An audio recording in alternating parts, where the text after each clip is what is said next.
Love that opening music, the Dan Dallin opening music provided by our friend Tony Solari here in Watertown, New York, schooloftone.com. Welcome to the Power Play Podcast, episode 12, January 19th, 2022. I am Michael Ledoux. I am the Dan Dallin.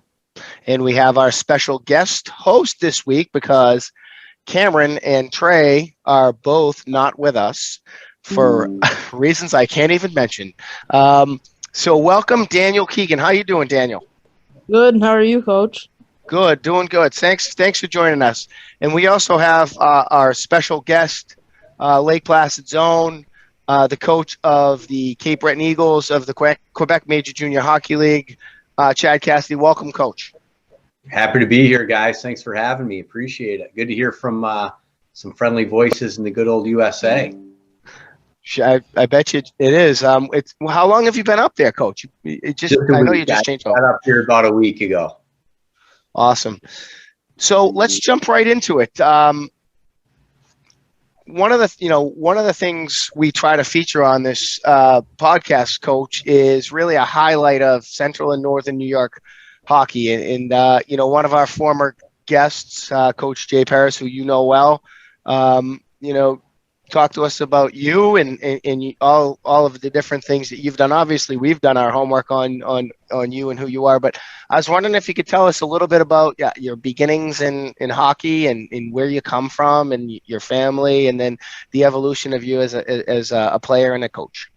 Sure, absolutely. I'm happy to do that. I was born and raised proudly in Lake Placid, New York, home of the 80 and 32 Olympics. So as most of us in the North Country, hockey was kind of born into me in terms of I literally grew up in a house that was a 2-minute walk from the Olympic Center in Lake Placid. So when you grow up as a kid, in your practice and game rink is where the Miracle on Ice took place. That's a pretty special thing, and it kind of gets ingrained into who you are as a person. And I went to Lake Placid schools up until my sophomore year of high school. I'm sorry, my freshman year of high school. And as a sophomore, I went to St. John's Academy up in Plattsburgh, which is where I met Jay Paris, who you had mentioned before, and played with him for 2 years there. Also, I got to add in there, I know you said you were broadcasting from Watertown, New York. Joe Daldo was a very good friend of mine who I grew up playing with and against. We went to a lot of the USA hockey camps together. We were both born in the same year, which I'm not going to date either one of us by telling you what year that was. But Joey and I became really good friends and played against each other for years. And he went on to Berkshire Prep. And I almost did a PG year there because of him. But a great friend and a great hockey player and a really good person, great hockey family. After my times at St. John's Academy, I played 2 years at North Country Community College under legendary coach Tim Garish. Went from there to Cortland State University, which quite honestly has turned into a little bit of coaching you for hockey coaches with, two really good friends of mine, Derek Lalonde being assistant coach with the Tampa Bay Lightning the last 2 years and winning back-to-back Stanley Cups, and Nate Lehman, who's been the longtime head coach at Providence College, 2 guys that I played with there. Not to mention in high school hockey, Rob Schelling, who's the all-time winningest coach in Suffern hockey history, who I believe Suffern is ranked number 1 in New York State right now in Division I. And maybe I even saw that they were 2 in the country for high school hockey. And then Mike Sosha, another teammate of ours, is the head coach at Bishop Hendricken in Rhode Island. So we all have a lot of fun with each other, watching each other's careers and talking hockey a lot. And you can imagine there's a lot of kind of ribbing going back and forth and needling about everybody's careers in our time in coaching. But I played with those guys, and it was like most coaches, I realized I wasn't as good a player as I probably wanted to be, and it was time to hang up the skates. And I had an opportunity to play professionally over in Europe, in Holland, and decided to get right into coaching after I was done college, and went back to my alma mater at Cortland State, was an assistant coach there, went to Potsdam State National Sports Academy. From National Sports Academy as a head coach, I went to the U.S. National program. which took me to Rochester in the American Hockey League. And then from the American Hockey League, I went back to Northwood School in Lake Placid and now up here in Cape Breton. So I know I went through a lot there. I'll try to slow down a little bit, but that's kind of my path in hockey and brings you up to where I am today in Cape Breton in the Quebec Major Junior League. Wow, it's quite a journey. A lot of miles, I can tell you. A lot of miles, and you don't want to give us your birth date. And we're not going to disclose that, even though it could be looked up online. But yeah, you've done a lot of great things over the years. I guess one of the things I was wondering is, what was it like being a coach in the American Hockey League? I mean, that's Yeah, I get that question a lot because actually, I brought up Derek Lalonde before, who's obviously coaching at the highest level right now, and people ask us all the time. We were Division III hockey players, and you're coaching at this high level with Derek is coaching Kucherov and Hedman, and I was in the American Hockey League with Rasmus Ristolainen and Johan Larsson and Zemgus Gergensons and all these. And really, what you learn through the years is hockey is hockey. It's basically the same at every level. Obviously there's a higher attention to detail and a higher attention to all of the little things. The habits are a lot different in the talent level. But it's a great place to coach. I thought the American League, because the level of play was so good. The coaches were really good, so you had to be super prepared all the time. And it's always exciting, being part of that process of developing players to play in the National Hockey League and to be able to go and call them in and say, hey, congratulations, you're going to be playing with the Buffalo Sabres tomorrow night against the Detroit Red Wings is a pretty special thing as a coach, because that's what we do it for. We do it to help people and try to help them get to where they want to go. So for me, that was always the most fun part about coaching at that level. And to be honest with you, every level that I coach, it's all about getting your players to that next stop, and it's different for every player. You just want to try to help them get as prepared as they possibly can and feel like you were part of that. Right. Coach Cassie, you mentioned something there. Like I never played hockey, but I always have watched hockey, love hockey. 3 of my kids play hockey, both of my sons and my youngest daughter. And, I want to always help them, but there's only so many things I know. You mentioned how you see different habits at the different levels. Could you share what some of those better habits may be?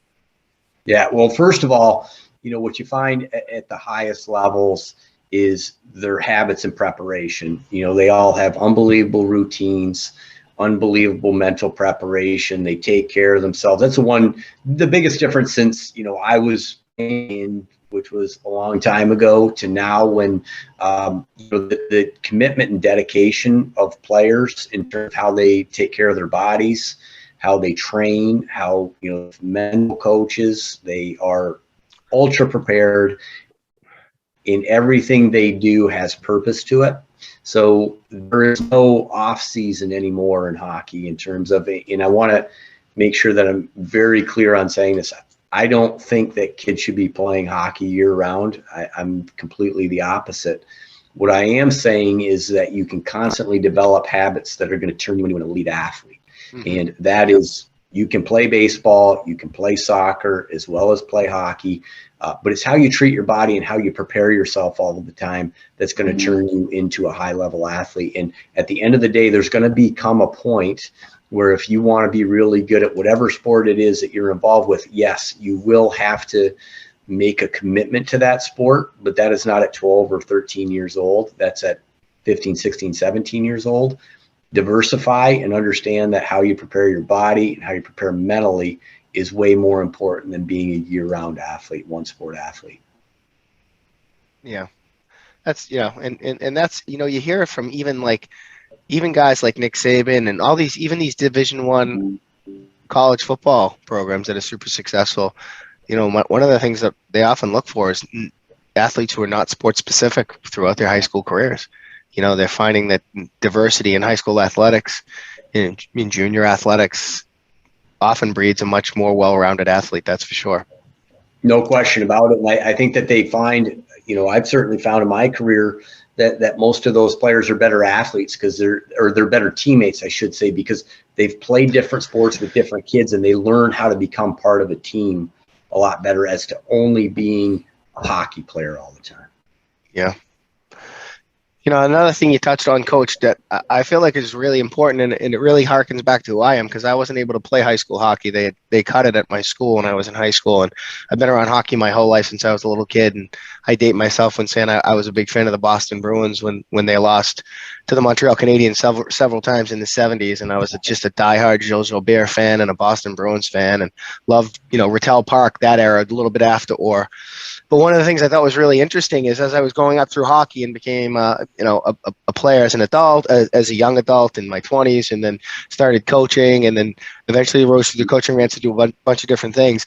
I was coaching. I was an assistant coach of a junior team in Massachusetts, in Tingsboro, Massachusetts, the Tingsboro Huskies, and I was coaching with a guy by the name of Paul Jenkins, who had played in the IHL, and he said, Mike, you're a great coach, and it doesn't matter what level you've played at. He said Lou Vero, and I didn't know this. Lou Vero is one of the biggest names in coaching hockey, and he never played ice. He was a roller hockey player, and he grew up in Brooklyn, New York. So if you have a passion for what it is that you love, and you're willing to sink everything into it, it doesn't mean that being, who knows where you can go with this. And I say that to my kids a lot of times too when I coach. I'm like, the thing I want to instill in you guys the most is really that at 14 years old, it's great that you guys are all having a great time playing hockey. You'll remember this for the rest of your life, but hopefully someday you can give back in the same ways that, many of us give back too. You know what I mean? Absolutely. And you make a great point. That was something that I remember in my first year coaching the American Hockey League, where, I hadn't played at that level. I didn't even play close to that level. I didn't even play Division I college hockey. Right. And I was talking with our general manager of the Sabres at the time, which was Darcy Reguer. And, we were talking about that exact dynamic, like working with players that know you haven't played at the level that they've played at. And Darcy said it perfectly. He said, Chad, all the players want to know is that you have a mastery of knowledge for the game. And if you can help them get better, that is all they need to know. Yeah, that is all players at the highest levels want to know it at any level, is they just want a coach that they trust can make them better. And you brought up Lou Vero, who is, an icon in USA Hockey. And I was lucky enough to work for USA Hockey for 6 years, spent a lot of time with Lou.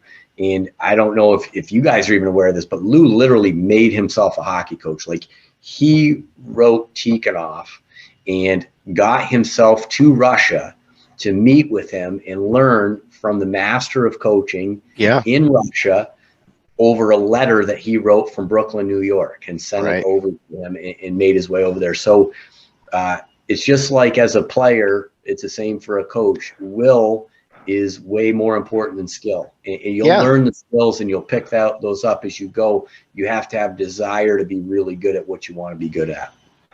Yeah, I mean, like, you're in the NHL and you're coaching Connor McDavid. I mean, you didn't play, Connor McDavid's at a level that nobody can ever expect to be at. But if, I think you're right. If you can display that leadership and that, that knowledge, it's really valuable stuff. I think the nice thing at that level, sorry to cut you off, is that guys want to get better. They really do. And they want to be coached.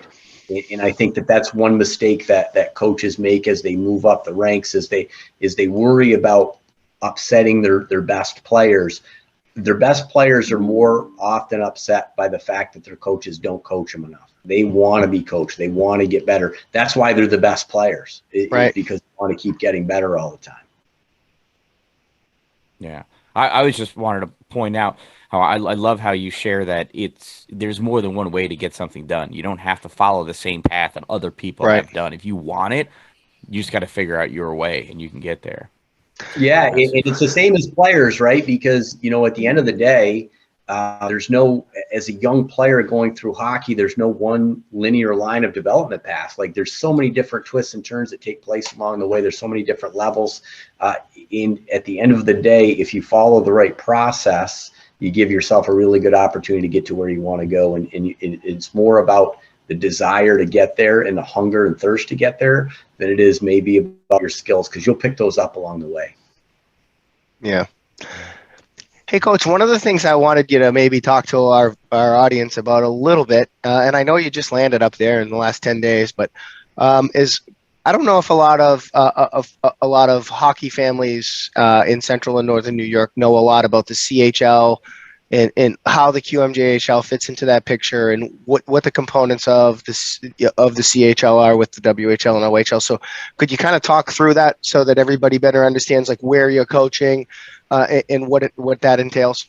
Yeah, sure. And this is, if you look at all at my kind of career path, this is a new adventure for me. I've always been in developmental hockey, but most of that has been through the amateur ranks up through college hockey and into pro that way. And obviously the CHL, or maybe not obviously to everybody, is a little bit different path. And it's, the Canadian Hockey League, which is comprised of the Q, which is where I'm at up in Cape Breton. You've got the Ontario Hockey League, the OHL, which is where our draft picks in New York would go to. That is the path that they would take if they went major junior in the WHL out in Western. So basically, the way that it works is, you're drafted as a 15-year-old. And if you decide to take this path to the Quebec Major Junior League, the CHL in general, OHL or WHL, you are putting yourself on a professional hockey path. Now, that doesn't mean you're going to be a professional hockey player, but what it does mean is you are limiting your opportunities to go to play college hockey in the United States at a university. So our guys here in the Quebec Major Junior League, we're going to have probably, most notably for fans in New York, if you're watching any of the World Juniors this year, Ivan, who played for the Czech Republic in the World Juniors, is on our team here. He's an 02. He's got one more year of junior eligibility and then is looking to sign an NHL contract from there and move forward. We'll probably have 3 guys that'll be drafted into the National Hockey League this year that are draft eligible. And those players will go probably anywhere from the 2nd to 5th round. The guys that play out up until they're 20 years old in this league will probably go play Canadian university hockey up here in Canada. And the way that it works is, depending on the amount of time you've played in the Quebec Major Junior League, you get a certain amount of money towards your education, depending on where you go to university in Canada. That would not apply to going to the United States, and you would not be eligible to play NCAA Division I hockey or Division III hockey in the U.S. Right. I was watching, we were a big fan of the World Juniors, obviously. And I saw Ivan. I think they had it 3 times one time. I thought his middle name was actually Ivan too. So I was like, they made a joke out of it on the broadcast. Sure. Ivan. Yeah. It's 2 Ivans. He's just 2 Ivan. It's 2 Ivans. He's one of your guys. He's on your squad, right? Yeah, he's our top point getter and one of our top players for sure. Yeah. And so if we have, we have a lot of New York Rangers fans that tune in. Alexis Lafreniere played in the QMJHL. So if you know who he is, which many of you do, as a first round pick a couple years back, he's a player from the QMJHL as well. Probably the most notable player from Cape Breton is Marc-Andre Fleury. He played here, and he's kind of the one. There's been a lot of good players coming through Cape Breton, but he's kind of the guy in terms of obviously success that he's had in the National Hockey League. He's the first and only goalie to have defeated all 32 teams in the NHL. In the NHL, that's right.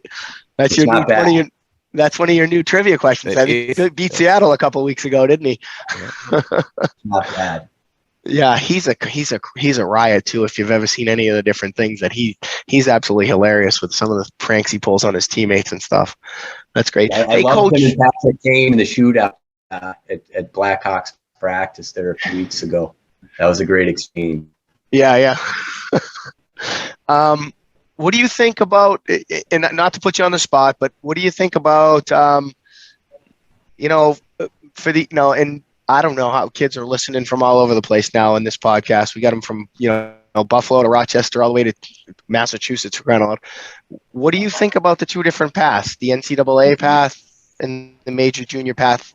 And I know there's some alternatives like the USHL and the North American League and stuff like that, but it always seems like, to me, it seems like increasingly the path to professional hockey oftentimes is either it's major junior or it's the NHL. I mean, it's NCAA. I'm sorry. Yeah, and listen, the first thing that I'll say about that is every kid's path is different. right? Right. And the only thing that I would say is, it's a family decision. You've got to figure out what works best for you and what you're committed to and what you want to do. The one thing that I've learned, I've coached in the USHL, which is a college developmental league. I'm now in the Q. I've coached at the U.S. National Team Development Program, which sent kids both to college and to the CHL. There are good players everywhere. And at the end of the day, like I said before, each individual kid and their family's got to figure out what works best for them. A lot of that has to do with where you're going, the coaches you're going to have, what your development path is going to look like and what your goals are. And at the end of the day, it's a very personal decision. And there is no reason that no matter what decision you make that you can't end up where you want to go. In other words, even if you sign go major, junior, and take away your NCAA eligibility, and even after your 20-year-old year, you don't sign a pro contract, you can still go to Canadian University and perhaps have an opportunity. When I was in Rochester, we had a player that played for us, Mark Vokes, who played Wilfrid Laurier and graduated from there after he played major junior and signed with us in Rochester and was a really good player. And it's the same thing. You have the ability to go to NCAA in the United States, and maybe you're not drafted, but you can make yourself into an NHL player, an American Hockey League player, whatever it is. Right. You have to see the long game in terms of your development, be committed to it, and figure out what's best for you and your family. Right. Now, how are these things presented to you? I mean, is there something that a family or the kids can do, or is it just a matter of love and play hockey? Yeah, I think that's the one thing that, having worked in prep school hockey in the younger age levels, is I think that families and kids often get really kind of anxious and nervous about exposure. Like, is anybody seeing me? Am I on anybody's radar? And the thing that I can tell you is hockey and the world is a much smaller place now than it was years ago. And if you can play, you're going to get found. And if you continue to develop and get better, people are going to see that. And at the end of the day, you're going to end up where you're supposed to end up. And, whether it's being drafted in the CHL, OHL, Quebec Major Junior League, of WHL, or trying to get a college scholarship in the US, those things are all out there. At the end of the day, it's very competitive. It's very hard at every level of hockey. And all you can control is the amount of effort and intensity that you put in your training and be the best player that you can be. And if you do that, you're going to end up where you're supposed to end up. And it's all about having fun in the game too, right? And it's the love of the game that really 100%. matters. You know what I mean? And it's funny too. I think we were talking about, maybe it was Jay Paris or Steve Moffat, one of the guys, but we were talking about, you're going to get found if you're that good, that you're a Division I or a major junior player. And we talked about Paul Correa, right? He's hiding out in the BCJHL, 25 years ago, and Maine stumbles upon this 5'8" kid that nobody else really knew about. And the next thing you know, he's on the Anaheim Ducks and lighting the lamp and breaking records. And, you're going to get found. If you're that good, you're going to get found. No question. And we all know now that the world's an even smaller place than it was when Korea played. Absolutely. In terms of social media and the amount of between Live Barn and Hockey TV. The scope of teams being able to go watch players is infinite. So you're going to be found if you're good enough. And it's one of those things where, it may not happen exactly when you want it to, but you just got to stay with that process and keep getting better all the time. In addition to, Live Barn and all that stuff, don't forget about the Dan Dallen's YouTube channel, right? There you go. I mean, that's he where probably doesn't know about the Dan Dallen. We're going to have to tell him about the Dan Dallen. He just broadcast. Who'd you broadcast this week? Hobart and Hobart and oh my God, what I just forget? Potsdam Bears. Right. One of my former staff, coaching wise, I was a Potsdam Bears assistant for a couple of years up there. And when I was playing at Cortland, we had a lot of battles in the Hobart rink. And I remember how cold it was and how the wind would actually come. There was no sides on the building, so the wind would come through the building. It was like playing into the wind. Yeah, well, some of that was the weather that they had. Hobart wasn't able to host this game and making Potsdam travel those 3 hours. So they met in the middle in Pulaski. And our Little Yeah. rink, the Haldane Memorial Arena hosted them. Hobart was the home team, and I live streamed the event, did play-by-play. It is the fastest action I have ever had the privilege of calling. Well, Mark Taylor, the coach at Hobart, he's a North Country guy, New York guy, and he's done an unbelievable job with that program at Hobart. And they've been, I think, nationally ranked in the top 10 the last 4 or 5 years. And they're a fun team to watch. Yep, I got to talk with Chris Bernard also, and I tell you, the Potsdam goalie, Connor Green, kid had 42 saves. He was Really? Well, it helps when he's got Chris Bernard as his coach, who's a former Clarkson goaltender, who probably has showed him a few tricks along the way. So that certainly probably has helped. Clearly, if it was anybody else in that would have been like a 42-1 game. It was unbelievable. I got roped into, as you can see where my loyalties lie, but we were playing in a tournament in Ogdensburg this weekend, a 14U Bantam tournament. We were in there with Ogdensburg, Messina, the Adirondack 46ers in Watertown, and I got roped into going to a Clarkson Union game, and I vehemently protested, but when all the kids on your team and your assistant coaches are going, you go. And then I was at the SLU Union game the night before, and SLU wound up losing in the third 3-2. So I show up here hoping Union's going to put on a show. It's 6-0 Clarkson at the end of the first period. I'm like, these guys are all ribbing me the whole time. I'm like, what the heck is going on here? Yeah. Well, I obviously, with North Country ties, Casey Jones, the head coach at Clarkson's a good friend of mine. His son Brian played for me last year at Northwood, so I have a real close relationship with them. But St. Lawrence's captain is a Northwood grad who I coached for 2 years. Caden Pickering, who's another North Country guy from Madrid, New York, and a very, very good player. So I always have to root for the Saints. Hey, small community up there. Do you happen to know the Smiths, Ileana and Estevan? They went to school up there. Absolutely. So Esty played in our boys program at Northwood, and I believe Ileana's in her senior year right now at Northwood, and have obviously met Millie, and have a relationship with their family. So yeah, of course. Good friends of ours, and I don't know if you know, but Ileana just committed to UNH, so that's good news for her.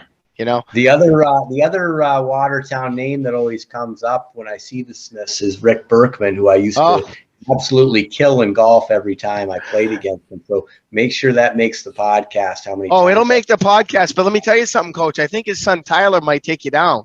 I don't know if you've ever seen Ty. Full disclosure, Rick would take me down too, but I know Tyler beats Rick, so yes, it would definitely be me. That's for sure.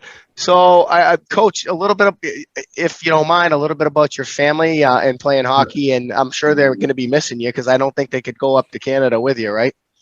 Nope, they're back in Lake Placid.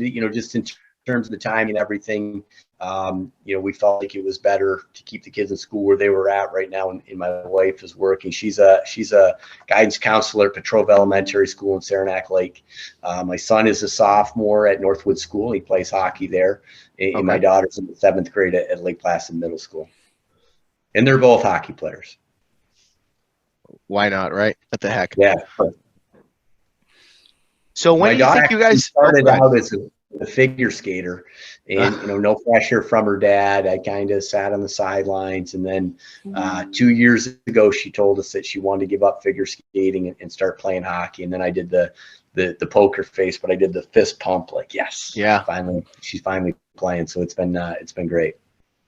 Yeah, our talkative coach over here, Daniel Keegan. Daniel was a figure skater up until this year too. He was actually wearing those white skates with the toe picks. Isn't that right, Daniel? No, I've never. No. If you see him trip on the blue line, you'll know why. Yeah, you will. He definitely trips on the blue line here and there. Great. Any questions of Coach Daniel? Maybe he could bring you up to play for him someday. That would be good, right?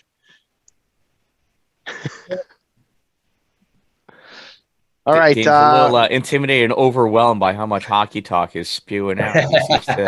He's used to jabbing at the boys in the locker room, not actually having serious hockey conversation. Daniel, I'm sure his first thing is trying to figure out where Sydney, Nova Scotia is to begin with. Like, I don't know where I'm going. I want to know where it is. So if you go up in Nova Scotia and go all the way to the end, and it was described to me as a friend of mine as into the universe.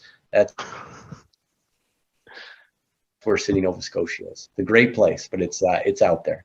Yeah, I Googled it, and I think Google Maps puts the dot in the water next to Canada, not actually on the island. Yeah, exactly. I spent some time on Prince Edward Island over the years. PEI is pretty far out there too. Is there a QMJHL team in Charlottetown? Yeah. Yep. Absolutely. They're probably the best team, one of the top 2 teams in the Quebec Major League right now. They're at the top of the league right now. Wow. You got to go over that Confederation Bridge to get over there. So when do things get back up and running for you? What's this remainder of the season look like? I know you took over midstream there, Coach. So can you kind of let us know what's going on with that? Sure. Yeah. I just got up here about a week ago, just having to apply for the work permit and COVID and all the other things that happened. So I finally got up here a week ago. The Quebec Major Junior League is in a pause right now, like a lot of Eastern Canada is. So we're allowed to practice right now in small groups, only 10 people on the ice at a time. And we're actually fortunate. Quebec was completely shut down, wasn't even able to practice until a couple days ago. PEI is completely shut down now. New Brunswick is shut down. The goal is that the league will be back up and running February 1st. The more kind of people that are in the know, I think that we'll be back playing games probably sometime in February when we can start getting fans back in the rink. So it's a little bit like everything else in COVID up in the air, but right now it looks like we'll be back playing in mid-February. Correct. Coach, how do they determine? I know the championship is called the Memorial Cup. How do they determine who plays for the Memorial Cup? So the Memorial Cup, this year is being hosted by St. John's up in the Maritimes. So the Quebec Major Junior League hosts this year. So that'll be one of the teams that will participate. And then the winners of each league. So the Quebec Major Junior League, the OHL, and the Western Hockey League. So if St. John's happens to win, which they could, they've got a very good team this year, it would be the second place team, and the Quebec Major Junior League will be that 4th team. And the Memorial Cup always plays in the Memorial Cup, and that rotates every year. So next year that'll move out to Western Hockey League and then the OHL and then come back out east. Oh, wow. That's a cool format, isn't it? Yeah, it is. It's a little bit tricky in that if you're a host team, so if St. John's is a host team this year, they know they're playing in the Memorial Cup. And if they happen to lose, let's say in the first round of the playoffs, they could literally go over a month and a half without playing a game before the Memorial Cup.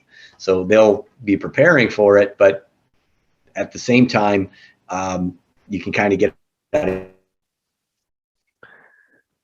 in game shape sometimes. So if you're the host team, even though you know you're getting in, you want to make at least somewhat of a run in the playoffs just so you're staying game ready for the Memorial Cup. What do you do if you have a lousy season? I mean, what happens if the host is, they win 10 games, 12 games, they're still in, huh? Yeah, you generally don't see that because just the way that the league works is that the team that's hosting kind of takes a couple, because you're going to host a couple years in advance. So you take a couple of years to build your team up so you're, ready for that run. Okay.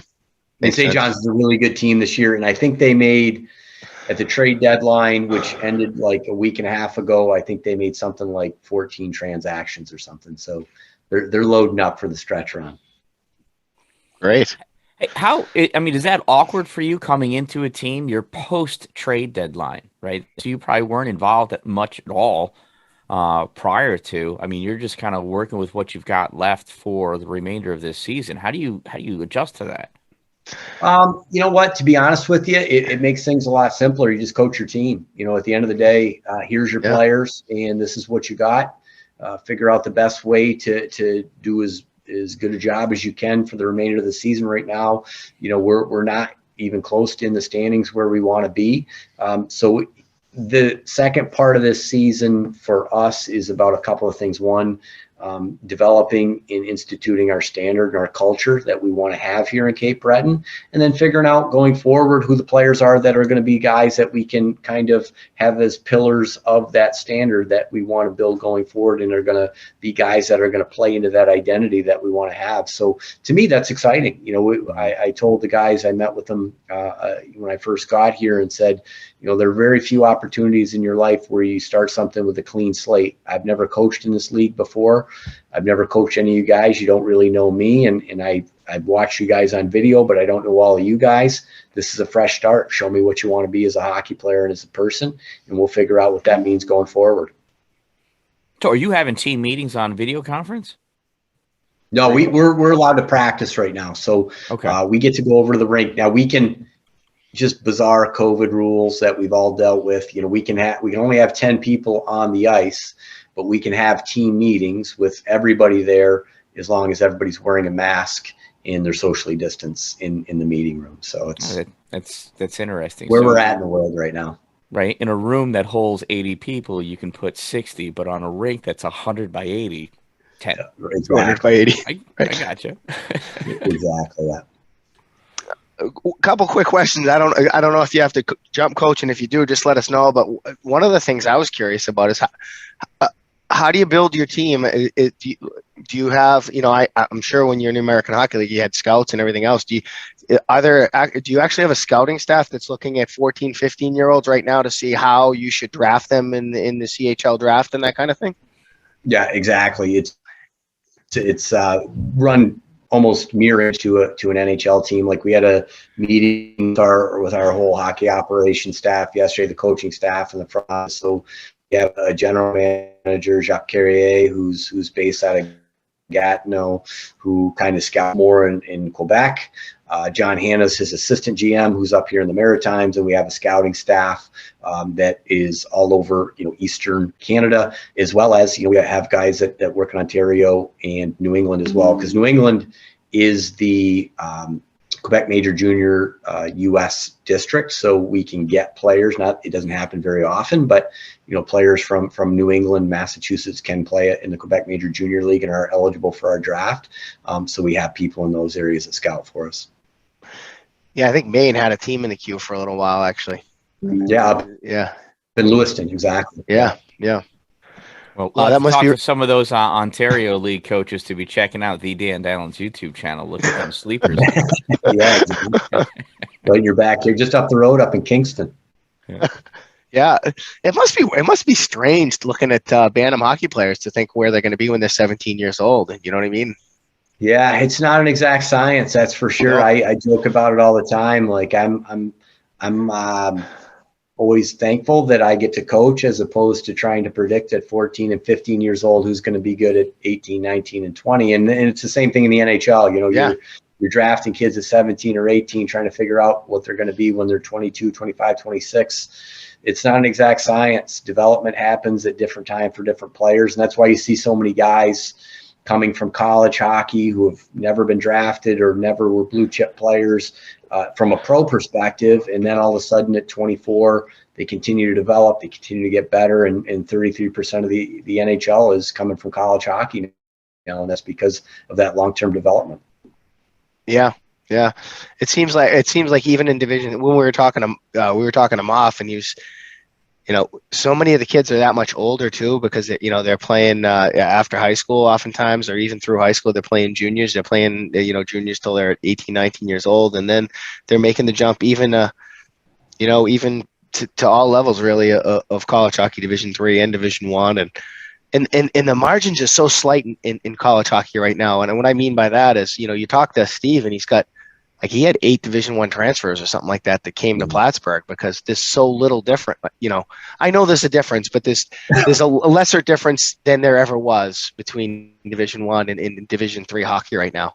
There's no question. There's way more guys that can play at a high level now. There's no question.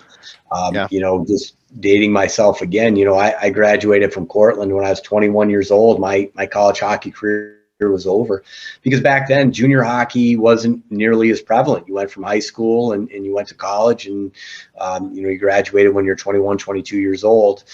Now there's almost Division I or Division III. There are very few kids that age that step in and play college hockey. Most of them are freshmen at 20 years old, graduating at 24, and just you think of the mental and physical maturity that they gain over those 4 years from 20 to 24 is. I'll be the first to tell you, I didn't know anything. 21 years old, graduating college, and I wish I would have been able to play college hockey at 23, 24. So I think I would have been a better player and been able to process it better. And that's exactly what I saw, when I was in the American Hockey League, was just how much better prepared a lot of guys were after going to college, because physically they were in the weight room more. They were more, and they knew how to handle themselves, and that's why college hockey's done a really good job of developing guys for the NHL. Yeah. Yeah. Like, boy, I marvel. I wish I wish I knew now the amount of things I thought I knew when I was 20. Yeah, crap. Yeah, exactly. The amount of things I knew back then, I could have put in my back Yeah, pocket. right. And, Well, it's a different world with, like you said. I thought I did. Now across the globe, you got Ivan playing in the QMJHL and Cape Breton for crying out loud. And you look at the different things. I continue to marvel at this Connor Bedard kid in Canada at 16 years old, scoring 4 goals in a World Junior game. And I sit there and go, he's 16. And I watch a St. Lawrence game with 24-year-old guys, and I'm like, these guys are amazing. And to think this kid is 16 and he's on another level. You know what I mean? It's amazing. It's always fun, and that was probably the most fun part for me of coaching with U.S. national program is coaching with and against those kids all the time. Theoretically, we were coaching the top 22 players in a birth year for the United States, and then you go to national competitions, and you would see Ovechkin, and you'd see Mikhail Grigorenko, and you would see Dmitry Orlov, and just all these guys that were just. I remember when we played first time that we had won a gold medal on home ice in the United States in an international competition since 1980 was when we had won in 2011 the World Under 18 Championships in Fargo, North Dakota. And their first line at that time was Tarasenko, Burmistrov, and Kuznetsov. And, you talk about just an incredible skill level to watch those guys at 15, 16, 17 years old to develop and see what kind of NHL players they become and professional players they become and the players that we had. That's a lot of fun because you don't get to see that kind of talent every day. And just to watch those kids develop and be around that is something special. Yeah, sure is. Well, I don't want to keep you too long. We've had you on for almost an hour now. So, Dan, anything else? Any other questions? I mean, we could talk to you all night long, coaches. We get on with, we were on with Moffat. We were on with Chris Wells. We were on with Paul Flanagan, and it's just so interesting to, and our following, and that's a big thing for us too, is hopefully your kids back home spread it around Lake Placid, because it's, it's all over the place now. It's in Malone. It's in Messina. We got people following us from all over. So, it'd be great to have more and more followers for sure on the podcast. Well, I think to your point, sorry to drag this out, but I think that in the reality that a lot of people probably aren't aware of is how many really good hockey people we have in the North Country. In terms of people that have coached at high levels, played at high levels, have just been involved in the game. I mean, the president of USA Hockey right now, Mike Trimboli, is from Messina, New York, which says a lot about just our area in terms of what great hockey people that we have. And my mentor, one of my big mentors growing up, and probably gave me some of the biggest opportunities in my life, Bill Hall, is a Potsdam native, and obviously he was very active and involved in USA Hockey. So we've got a lot of really good people in the North Country involved in this game, and my hope is that it'll always be that way, because I think North Country is a special place, and we've got a lot of really good people up there. Certainly do. Greg Carvel's another one, right? UMass national champion, St. Lawrence graduate, native. He's done all right, right? I don't know how much longer he'll be at UMass with the way things change in the coaching world. It'd be great to see him in an NHL city again. I know he was in Ottawa for a little while, but it'd be great to see that happen. I don't know. I'm just hypothesizing just to say. Yeah, well, Who knows? I mean, he's probably just as happy winning national championships at UMass Yeah. right now, but he certainly has the ability to coach at that level. I don't think there's any question about that. Yeah, I was on a flight about I was just looking back at it. I was on a flight like 3 years ago, just before Christmas, and I was going to Edmonton for work. I get off the plane, and there's a kid carrying a UMass bag. And I knew who it was right off the bat. I'm like, "You play for Carvey?" He's like, "It was Cale McCarr." He's like, "Yeah." He's like, "Yeah, you know Carvey." All the way in Edmonton, it's like the funniest thing in the world. My daughter and Ileana, actually. My daughter and Ileana actually played with his niece Etta up here in Canton for the Blades for a little while. So yeah, I think Carvey tell you the same thing I will. Players like Cale McCarr make you look like a really good coach. yeah, they sure do, right? That's for sure. All right, what do you got, Daniel? You got anything for Coach before we let him go? No, I don't have anything. No? Really talking. Strong silent type. I like that, Daniel. Yeah. Show us your mullet from the side. Oh, baby. That's party in the back right there. It sure is. Dan, anything else? Yeah, it's that mullet that got him the spot as our guest host this week. It sure did. You got to do more profiles, though. I didn't even add the mullet until you did the profile.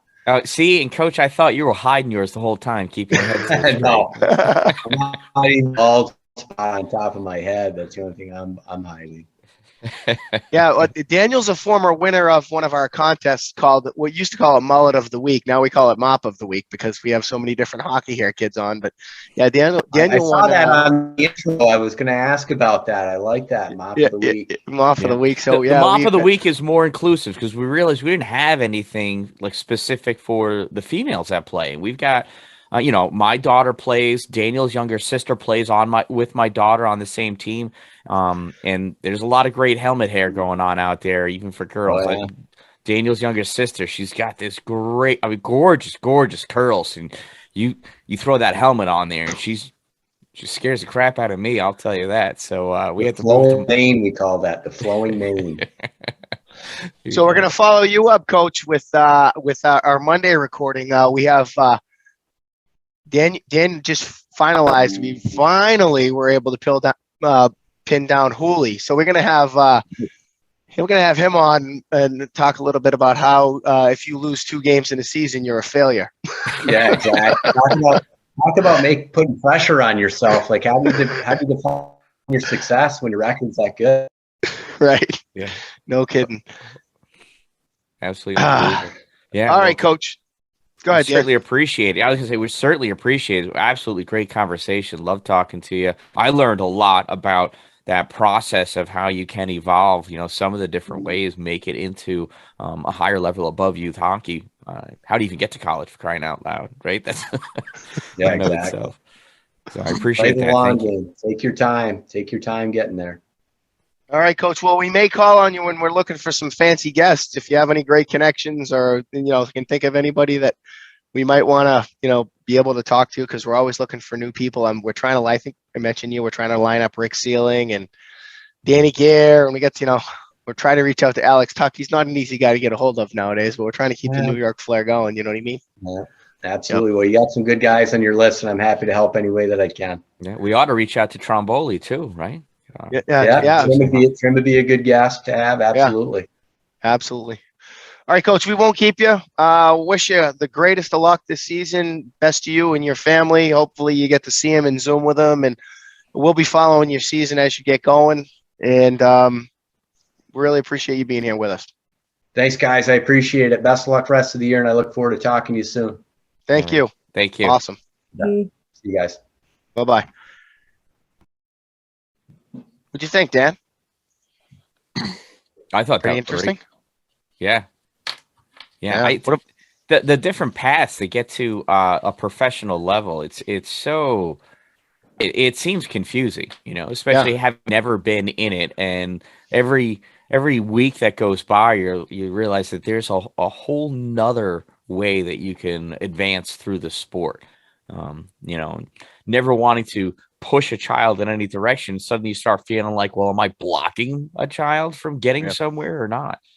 So reassuring to hear that if they're good enough, they'll get spotted anyway. Yeah, that's a pretty true thing. And I think we're in with our podcast and with all the different things, that we're doing. And, the other thing that he talked about, which is key, is, is playing multiple sports. Our kids are doing that. Kids that listen to the podcast are doing that.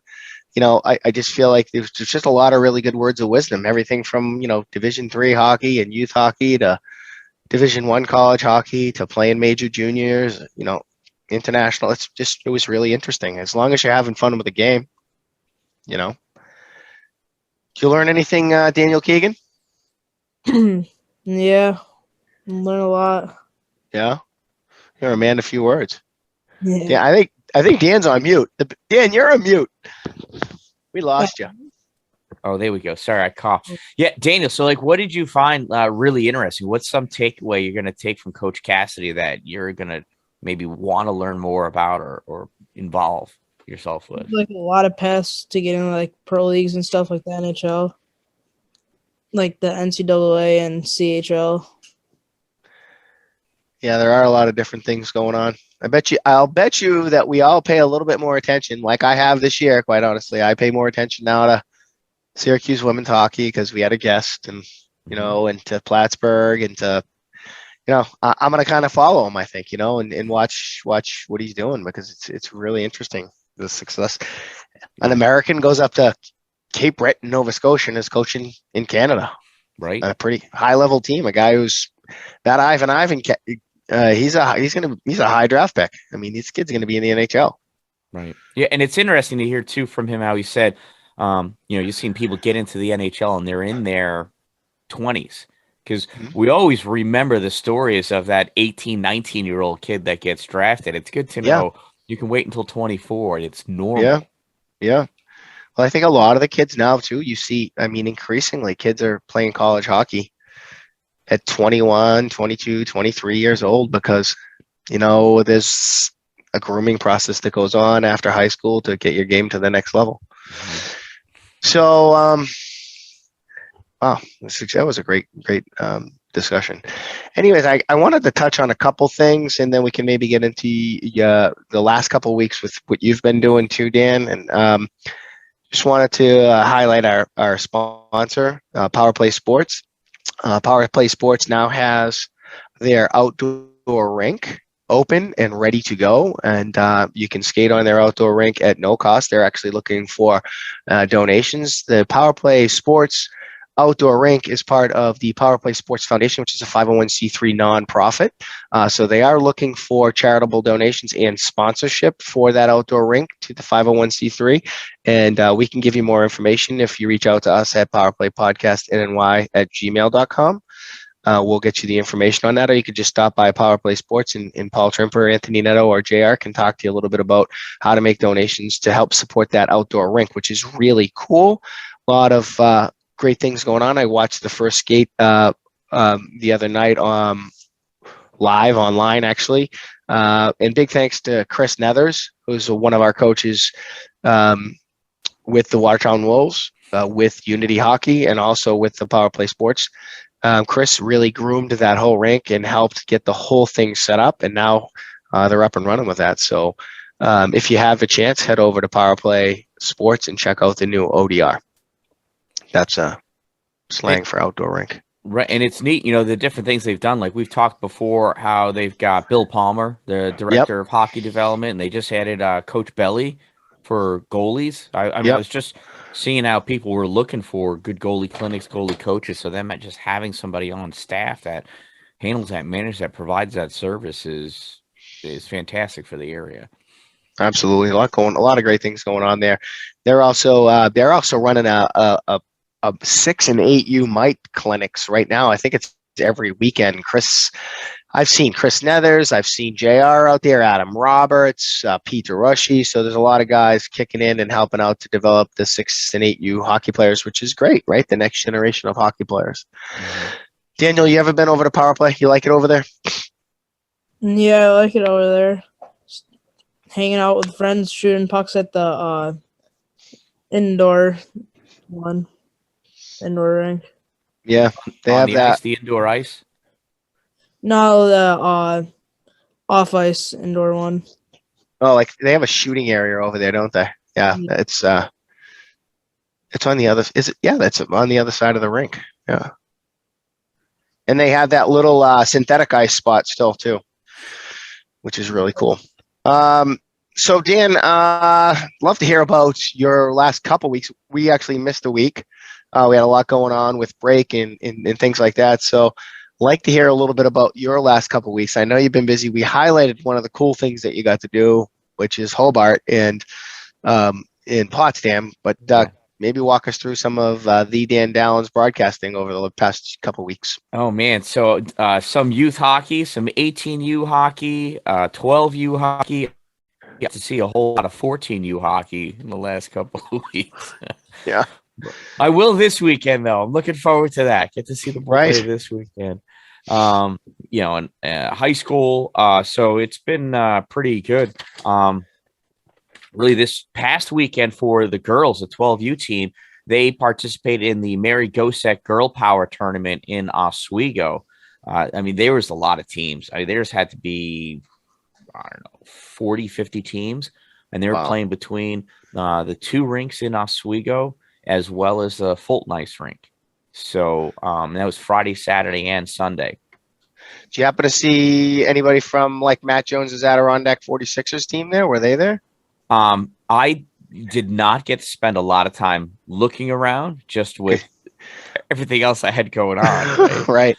I had art games back and forth. I had to get my oldest to he had a high school game on a Saturday and his own youth game. So unfortunately, I didn't get a lot of time to hang out at the rink. Right. So I think one of the downfalls when you're at a home tournament somewhere is you still got all the rest of your responsibilities of being at home. Yeah, you really do. Look forward to the away ones. So the 12 Oswego 12U girls, they had a tough look at it though. They were down a few players, some key players. They were down a goalie. They were down one of their star forwards. So they only scored 3 goals all weekend. And rumor has it that Estelle Dallin played goalie this weekend. She did. Yeah. So that was the highlight. So Estelle, number 75, played net for 3 out of the 4 games. And, the one game she had 34 saves. Really? Oh, yeah. They lost 5-0 and she had 34 saves. That's a valiant effort. Oh my God. She was she was diving back and forth. She's swinging arms around. She looked like a little, hassock that's rolling around on the ice and throwing her hand up to deflect the puck out of the way. She was insane. She was on her game. She had a lot of fun. This game, they scored first. And so right out of the gates against Rochester, about 10 minutes into the game, Oswego scores first. They're up 1-0. They're juiced. We got a different goalie. We're still covering. We're going to do great this weekend. And then they didn't score for a day and a half. Right? Well, they were missing Jillian the Bean Keegan, Daniel's sister. Yep. Yeah, she was hanging out with Daniel. Yeah. Unable to go to the hockey rink. Missing her, Marissa Sharkey had a bone bruise for a day. Okay. She didn't get to play until the last game. Mackie Patel was out, which took Estelle off of the defense. Mm-hmm. So they had to shift some people around. Wow. Messed up the line, right? So you messed up the offensive line with 2 key forwards. You messed up the defensive line. You took away the goalie. So, they were really spun a little out of control. But the girls stayed in good spirits. After they lost, they got over it. After a little talking to, they recovered, and then they started just having fun. They weren't winning, but they kept having fun. And that's really what the most important thing was, and the whole purpose of that weekend. Yeah, so, absolutely. Yeah. So Claire Furlong had a couple of points. I know she had a goal and an assist. Peyton Colucci had a goal and an assist. Sharkey had an assist on the last day. I have no idea who scored that first goal. It was such a melee in front of the net. I couldn't tell, and I was away from the score sheet, so I just don't know. What about Clementine Rastley? I haven't heard her name. Nope. So Clementine, so she played differently this weekend. I don't know what was up with her. She didn't play as normal. She had a lot of head down and just flinging the puck to where she thought a player was going to be. So I think the screwed up lines had to really got in her head. Yeah, the synergy. She was passing to places that Jillian normally would be, but there was no Jillian. She was passing to places where Sharkey would normally be. There's no Sharkey. Right. So yeah, she was flinging the puck directions where people normally are, not adjusting in that way. So that was just different. And then getting frustrated that she's making great passes right to the other team, right on the tape. So That's wild. Yeah, makes it difficult. So, other than that, just I guess regular stuff. Nothing. I don't know how detailed we want to get into different games. I want to hear about the Hobart game. That's the thing I want to hear about. So first, let's talk. Last night, Ontario Bay against Rome Free Academy. High school. They tied at 2 the first time they met in Rome. That was a non-league game. Last night, after 3 periods, they were tied at 3 because now Ontario Bay was losing 3-1, right? 1-2. Yeah, 3-1. And then Ontario Bay got 2 goals in the 3rd period. Dawson Corey's first 2 goals of his high school career. About 6.5 minutes apart from each other.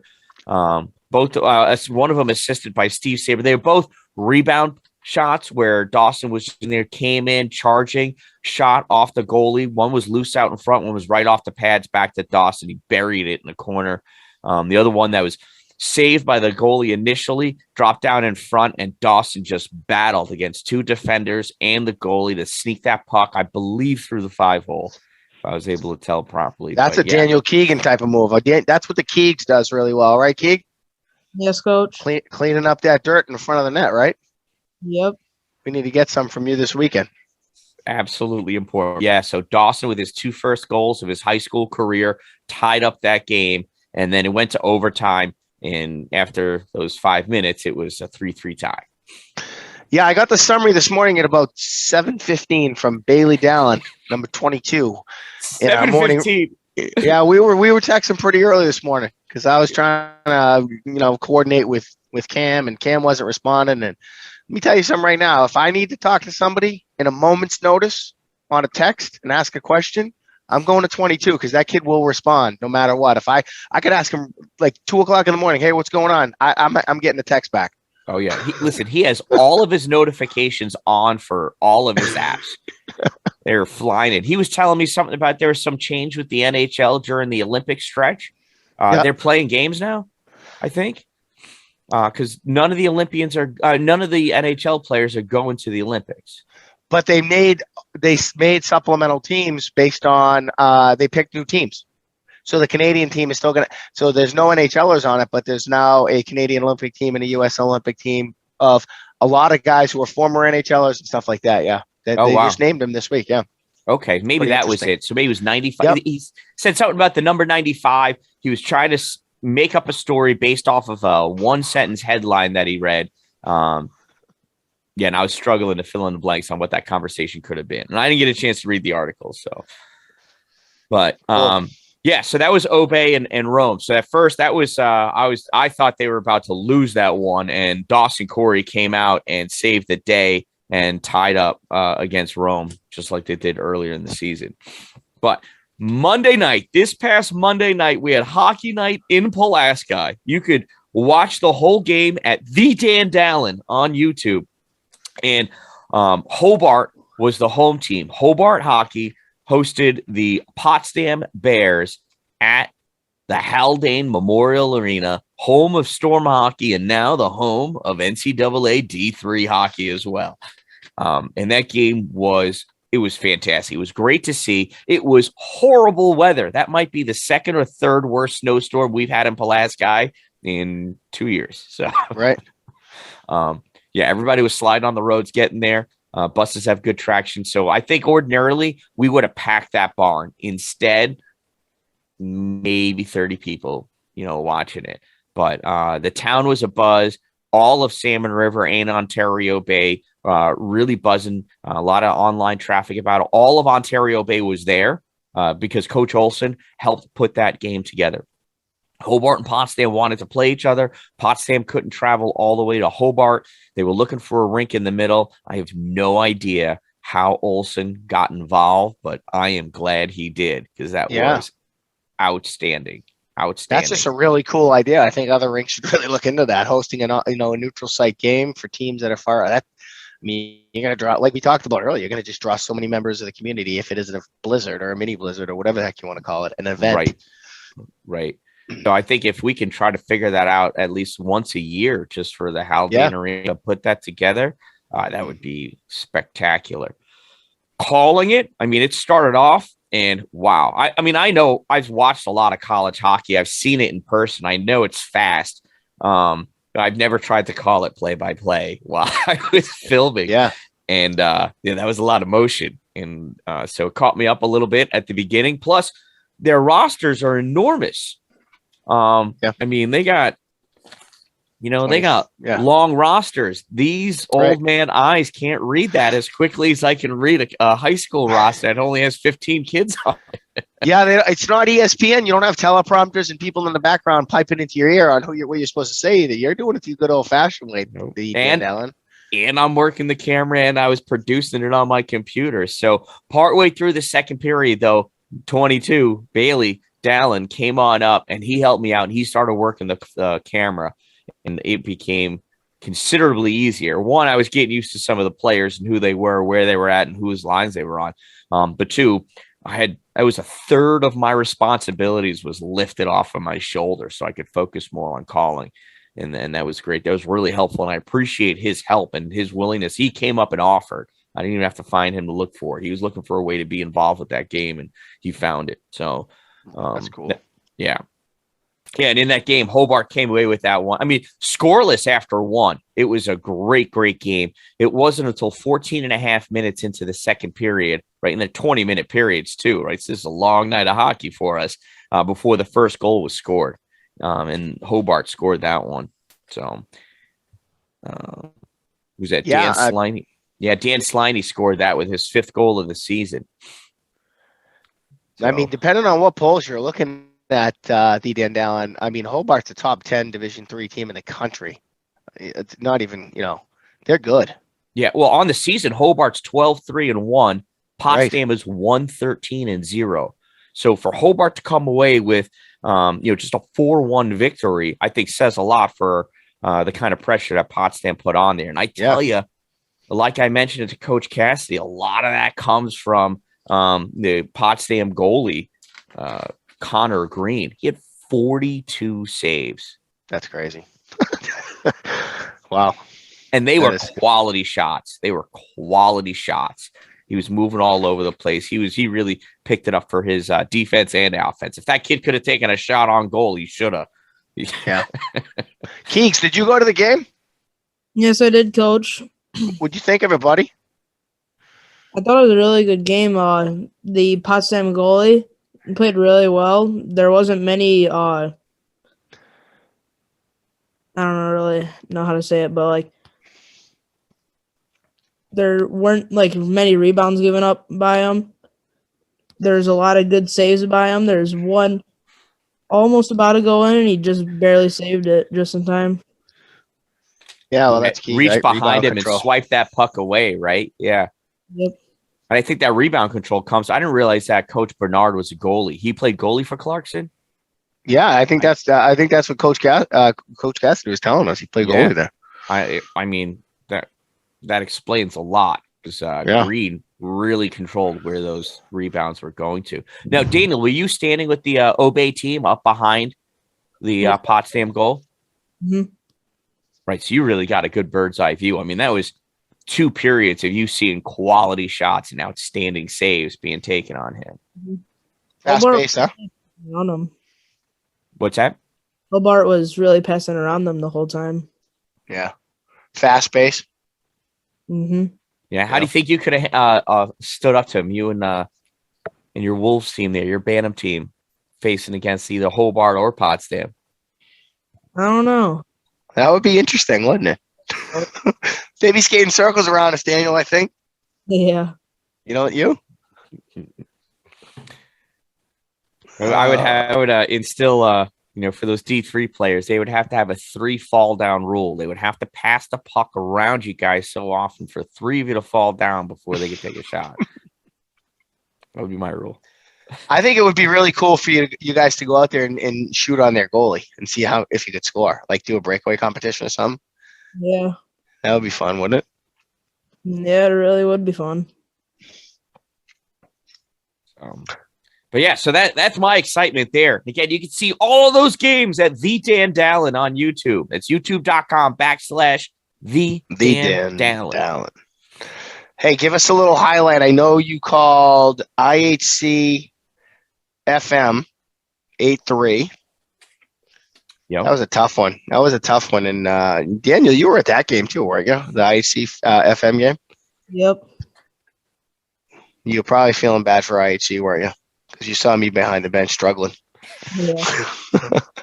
Yeah, IHC's had a rough week, but I do want to give a big shout out to my friend, the head coach Adam Roberts, because he's a first year coach of the program over at IHC, and he's poured his heart and soul into the program, and they're coming along. He's getting buy-in from his players. They've been struggling a little bit, but he's going to head that program in the right direction. The guy puts in a ton of time, works diligently, has great communications with his players. Has gone the extra mile in a lot of ways.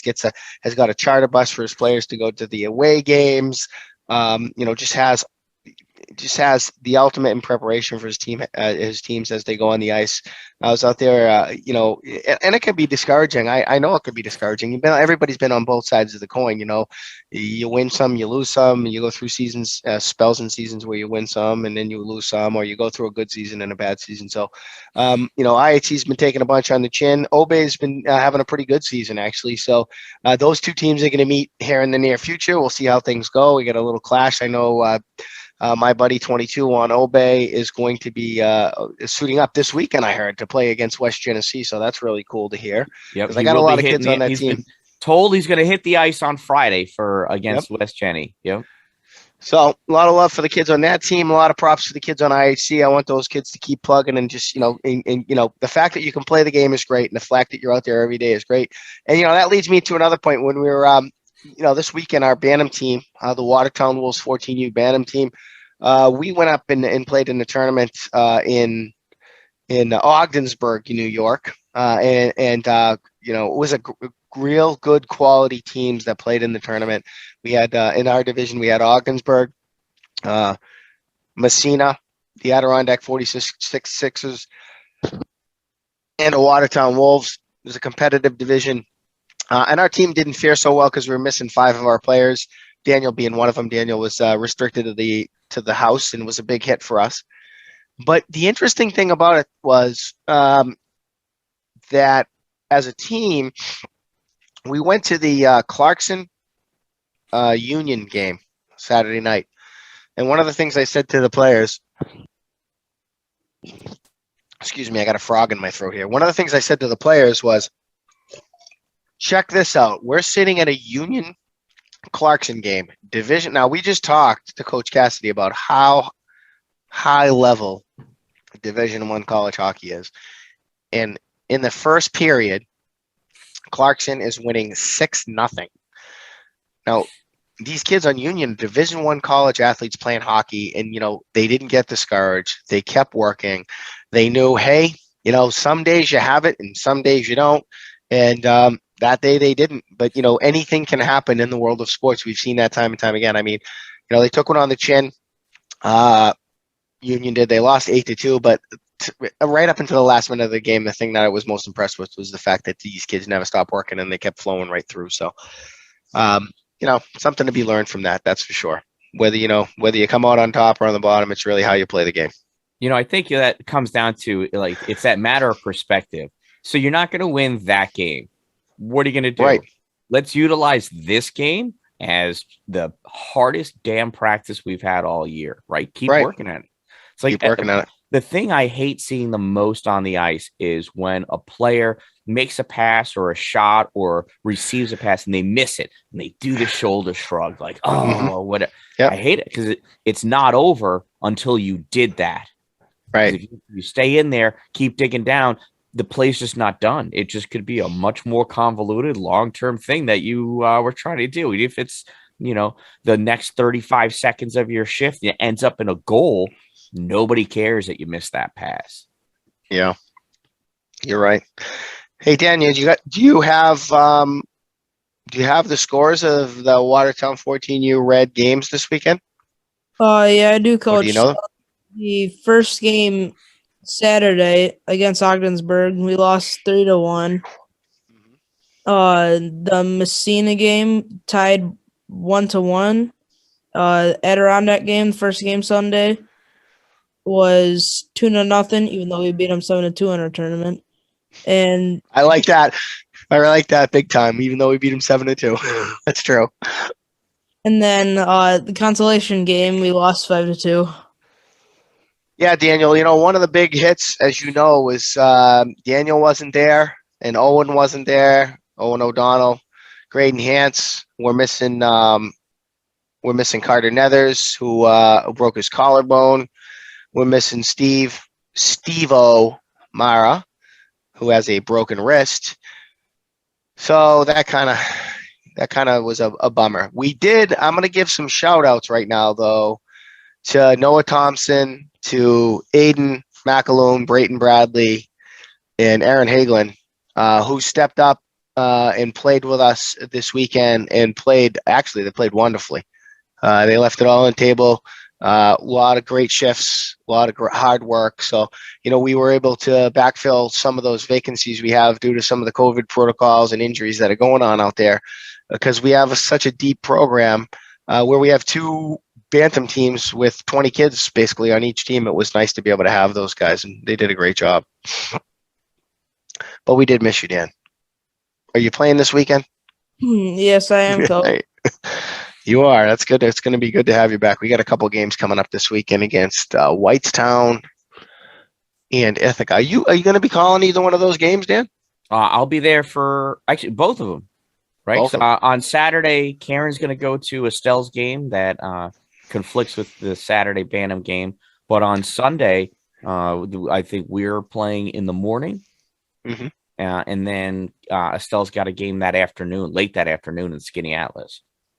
Oh, cool. So, yeah, well, except we're going to go to Ithaca, right? So, Cass Park. Oh, yeah.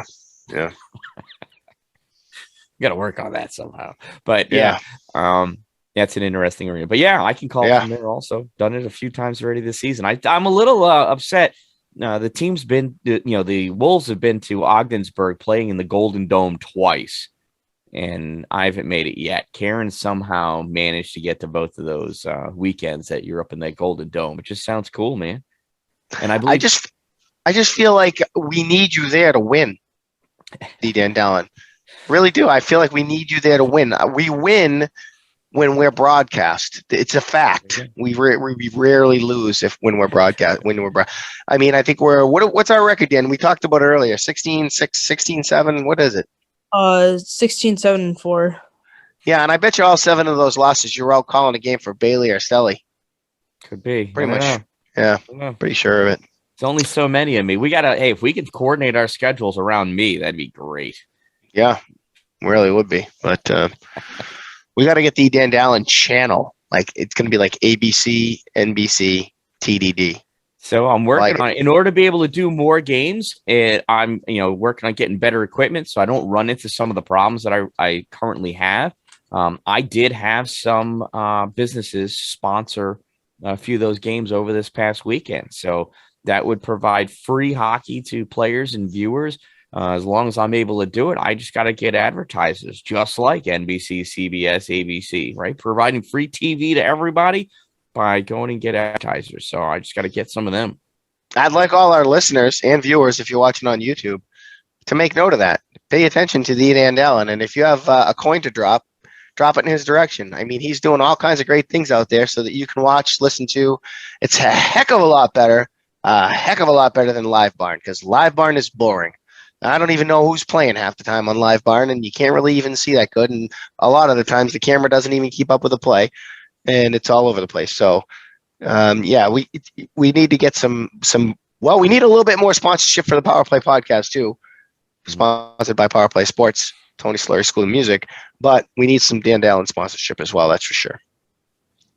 Just gotta send me an email, thedandallin@gmail.com. I'd be delighted to work something out. if you follow us on, and I don't know who is, I mean, if you're on Facebook or what's the other one called? Twitter? YouTube. Oh, Yeah, Twitter. YouTube, I don't Twitter. know. Is there another one? What's the one Trey Instagram? does? Instagram. Instagram. Yeah. Yeah, if you're on any of those things, you will notice that the Dan Dallin Power Play Podcast, Unity Hockey Club, Watertown Wolves, Power Play Sports.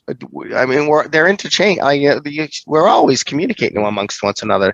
Adirondack 46ers, they share almost everything we do. So, there's a lot of synergies being held there for sure. So, Salmon River Ice Hockey Association, Salmon River Ice, Ontario Bay, yep. Ontario Bay, IHC, right, IHC varsity. Yep. Thousand Islands, which we're reaching out, we're getting stuff from TI. We have a lot of followers in the Oswego Hockey Association also. I don't know how strong their social media is. I'll have to talk to them about picking up the ball there in Oswego on social media so we can keep spreading the love. Yeah, the Buccaneers and the Lady Bucks. That's right.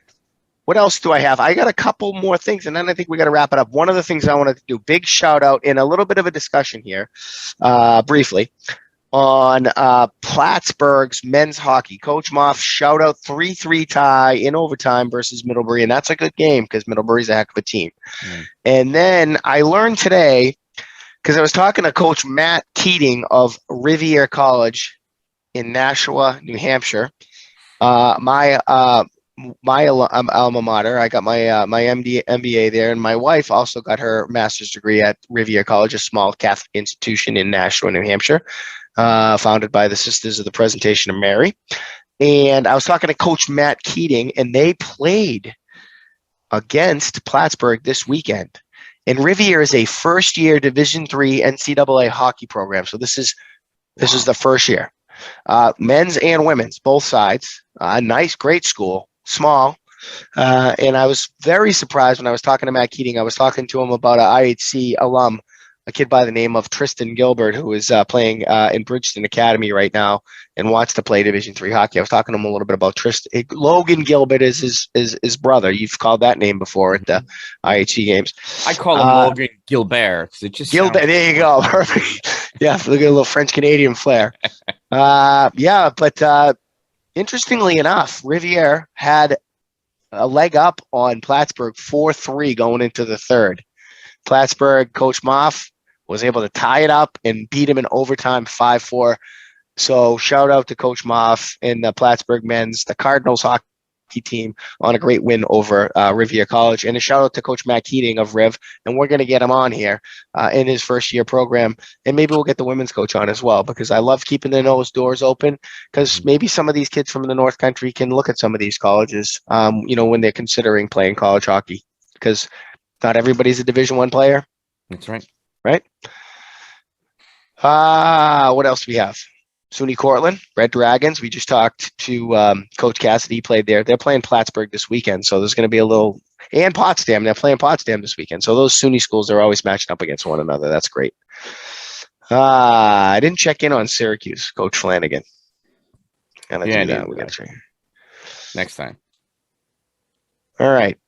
Last couple things here, unless you guys have anything else. So we have the mop of the week vacant this week.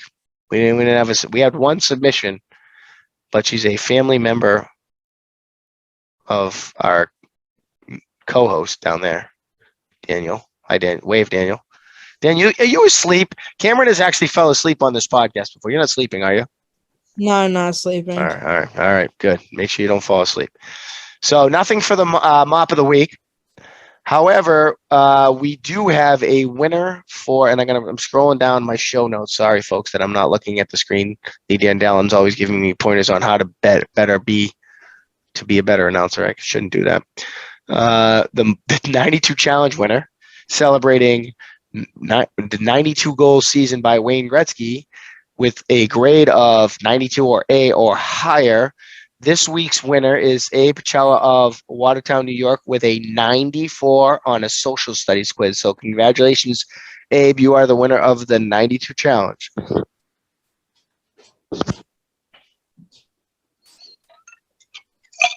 Did I miss anything, Lee Dan Dallin? Is there anything we didn't highlight? Well, for our 92 one, I forgot to. It's important. Applause always do. No, that's it. We don't need to go over trivia. Trey's not here, so that's quite all right. I think we're good. People have to stay in touch. We have people lined up to be guests. We got some big guests coming up. I think you heard us mention that Coach Hooley's coming up.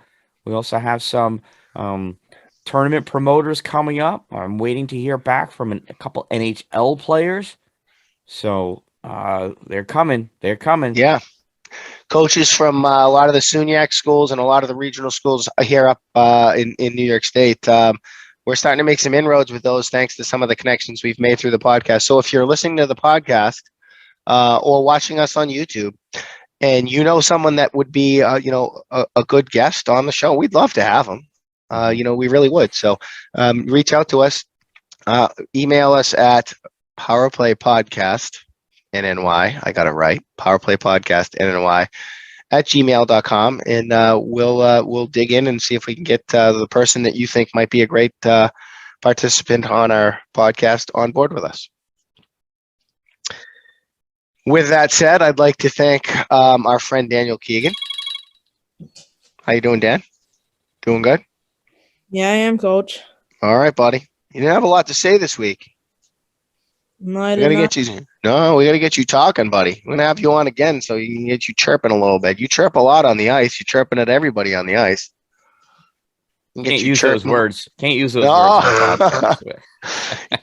Yeah, I actually thought you were going to be a little more talkative. I think Jillian might have been more talkative when we had her on the podcast a few weeks ago. What do you think? I don't know. No, you don't know? It may be a All little right. intimidating being the only youth player on the podcast with us right now. Yeah, So it would be helpful to have certainly- Cameron here, wouldn't it? Or Trey. Yeah, I could understand and appreciate that, Daniel. And as you do this more, you'll get more and more comfortable with it. It's just like walking into your first day of school. That first day is weird and you're not used to talking to anybody. By the time day 3 or 4 comes around, you're getting in trouble for talking too much by the teacher. And that's exactly what happens here. Yeah. Except you don't Keek. get in trouble. No, Keeks, you going to come on again? I will, Coach. All right, buddy. We are gonna invite you. So you better make time for us. We gotta, sometimes we gotta pry Trey and Cameron away from all their adventures to be able to join us on the podcast. Okay, I don't have anything else. If that's about it, the Dandelion, I'm gonna let you sign us off in your classic fashion. That's right. I think that'll do it. We'd like to thank everybody for joining us here. Make sure that you subscribe. Tell everybody you know to subscribe. Share this with everyone you know. We'd love to see them here. I am the Dan Dallin. We are Power Play Podcast NNY. Make it a great night, everyone.